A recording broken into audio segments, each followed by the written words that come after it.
বন্ধুরা, তো আমি কাসকি মাছের রেসিপি নিয়ে চলে এসেছি। তা এই কাসকি মাছের রেসিপিটা পুরোটাই দেখবে তোমরা। তা মাছটা সুন্দর করে ধুয়ে পরিষ্কার করে নুন হলুদ মাখিয়ে ভেজে নিয়েছি। নেওয়ার পরে ওই কড়াটা গ্যাস অফ করে ওই কড়ার মধ্যে জিরি করে আলু পেঁয়াজ টমেটো কেটে নুন হলুদ লঙ্কার গুঁড়ো ধনের গুঁড়ো জিরের গুঁড়ো কাঁচা সর্ষের তেল দিয়ে সুন্দর করে হাতে মাখিয়ে আমি বসিয়ে দিয়েছি।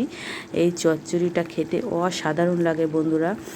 তো তোমাদের কেমন লাগলো তোমরা অতি অবশ্যই আমাকে লাইক কমেন্ট করে বলবে। তোমরা ঘরে এরকমভাবে ট্রাই করবে। এই কাসকি মাছের বড়াও করা যায় বন্ধুরা। তা এত সুন্দর হয়েছিল এই বাটি চচ্চড়িটা বন্ধুরা। আর হয়ে যাওয়ার পরে আমি একটু ধনেপাতা কুচিয়ে দিয়ে দিয়েছি, মানে আর কাঁচা লঙ্কা চিড়ে দিয়ে দিয়েছি বন্ধুরা।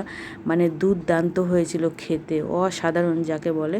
তা তোমরা একবার হলো ঘরে ট্রাই করবে এই কাসকি মাছের চচ্চড়িটা, মানে এত সুন্দর হয়েছিল বন্ধুরা। তোমাদের ভালো লাগলে অতি অবশ্যই আমাকে বলবে।